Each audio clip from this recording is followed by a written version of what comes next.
para ibigay sa frontliners yung mga relief goods, para pasalamat. Ngayon, yung gagawin natin ay dapat hindi yung titingin kayo sa kaliwa o titingin kayo sa kanan. Hello, welcome back again sa aking YouTube channel, and I make Erika be your gorgeous vlogger for today. And on today's vlog, please don't forget to subscribe to my channel and click the notification bell and click the like button for more notifications para like ay updated sa aking YouTube channel. Waiting a chance for when we'll be back again. You make me feel so crazy, still in love with you. You make me feel amazing when I'm next to you. You make me feel so crazy, my heart breaks. Close your eyes, only got one night. Put your trust in me, give me everything I need. So, mga ka-squats, ngayon naman, ang gagawin natin ay tuturuan ko kayo, or this is a tutorial about how to be a vlogger again. Or yung mga wrongs about a vlogger. So, mga ka-squats, stay tuned to my YouTube channel. So, guys and girls, napanood nyo ba yung isang vlogger na binlog na yung mga kamalian ng pagiging small YouTuber vlogger? Yun din yung isang sinasabi ko sa inyo na yung pagkakamalian ng vlogger is yun. So, hindi nyo pa napanood, panoorin nyo. Hindi ko kasi mahanap na. So, ayan. Hanapin ko mamaya mga ka-squad. And how to be a vlogger tutorial is start now. Yung how to be a vlogger, paano nga ba kayo mag-vlog? Ganyan. Dapat naka-landscape and stand para komportable kayo mag-vlog. And eto, unang-una mga ka-squads, kailangan malakas yung boses nyo kapag nag-vlog kayo. Kailangan malakas yung boses nyo, hindi yung ganito. Hello, nandito po kami sa terrace, magpapak kami para ibigay sa frontliners yung mga relief goods, para pasalamatan yung yung mga frontliners. Happy birthday, mommy. Happy birthday, mommy. Ang boses, nasan ka ba? Nasa bahay ka lang naman at nagwa-vlog ka. Dapat wag ganun. Dapat ganito. So, nandito po kami sa terrace ngayon at nagpapak kami ng relief goods pa sa mga frontliners, para pasalamatan ng frontliners dahil sa serbisyo na ginagawa nila sa atin lahat. Happy birthday, mommy! Happy birthday, mommy! Happy birthday, mommy! Dapat ganun yung gagawin nyo. Hindi yung mahina yung boses nyo. Kasi maboboring yung mga nanonood sa inyo. Kung nanonood sila sa'yo, baka tanggalin na nila yung earphone habang pinapanood kayo, o tanggalin nila yung music or sound nung video nyo, tapos hinihintay niya lang matapos yung vlog. To be a vlogger, next na pagiging vlogger, mga ka-squats, huwag lakasan yung music habang nagsasalita kayo. Yung patang-tama lang, siguro mga nasa 30 or 20 lang yung music ng sound nyo. Hindi yung mas malakas pa yung sounds or yung music background kaysa sa boses nyo. Mas lalong hindi nila maintindihan yung vlog nyo kung tungkol saan ba yung na-vlog nyo. Next one mga ka-squads. Ito.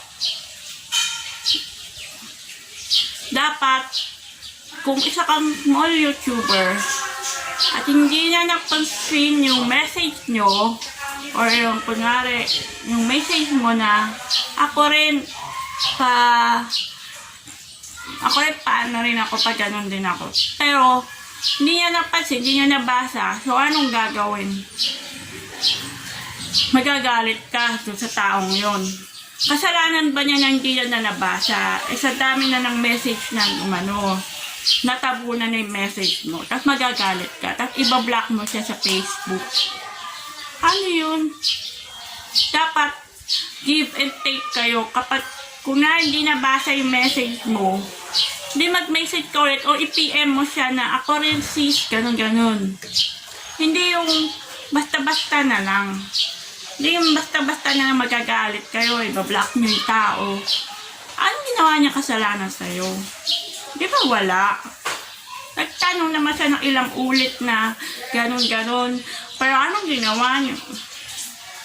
Hindi ka naman nag-message ulit doon. Hindi ka naman nag-reply ulit doon. Yung sinabi ng ganun.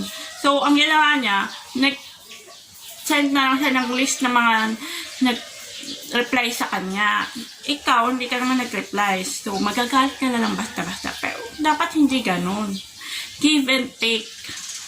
Kasi isa kayong small YouTuber. Next one na pagiging vlogger, mga ka-squad. Ayan. Dapat presentable kayo mag-vlog. Paano pagiging presentable? Parang ganito, naka-t-shirt ako na maganda. Tapos, nakaayos yung aking muka. At okay na, nakaset na yon. Hindi yung pang nakabahay ka pa, tapos maraming bahig-bahig na pulbos.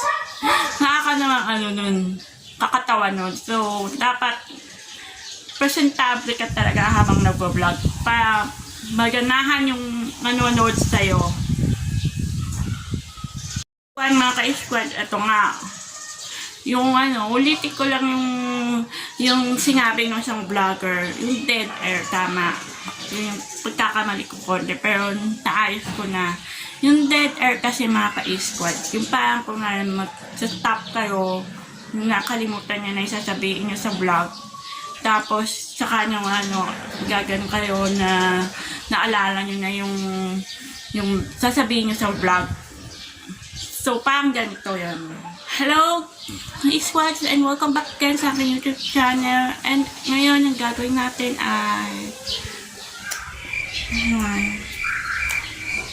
ay mag-tutorial tayo ngayon about how to be a vlogger. Yes, yun, nakalimutan ko kasi. Ganon, dapat ganito mga ka-squads, manorin nyo. Hello, squads, and welcome back again sa aking YouTube channel. And today's vlog ay mag-tutorial tayo about how to be a vlogger part 2. Mga ka-squads, dapat ganon yung pagkaano nyo. Next one mga ka-squads ay yung parang lagyan nyo ng mga comedy yung vlog. Kunwari, pagpasensya nyo na yung bird, tumitwit-twit, sumisingit sa vlog ko. Gusto niya kasi sumali sa vlog ko. Ganon, mga ka-squad. Yung mga bagay na narinig nila sa vlog na hindi na makasali, gawin yung ilagay yung katatawanan yun para mag-enjoy yung mga nanonood sa'yo. Yan mga ka-squads, ulitin ko lang. Ang isa pang pagiging vlogger, dapat hindi yung titingin kayo sa kaliwa o titingin kayo sa kanan. Sasabihin nyo na hihinaan nyo lang yung boses nyo dahil matulog na yung tao. Hindi ganon. Dapat ganito mga ka-squads. Hello mga ka-squads, so nandito ako sa kwarto ngayon sa kama ko. And ayun nga, mga tulog na yung mga tao ko. I-prank kaya natin sila. Yes, ipaprank natin sila, sabihin kung milindol pa, tapos isa prank. Kung may ganong scenes na tulog na sila, gawa nyo ng paraan para maging lively yung vlog nyo. Parang ganon, gagawa nyo ng prank or kahit ano. Ka-squad, hanggang dito na lang po ang aking vlog. on how to be a vlogger. Sana magustuhan nyo ang aking vlog for today. And thank you for watching it.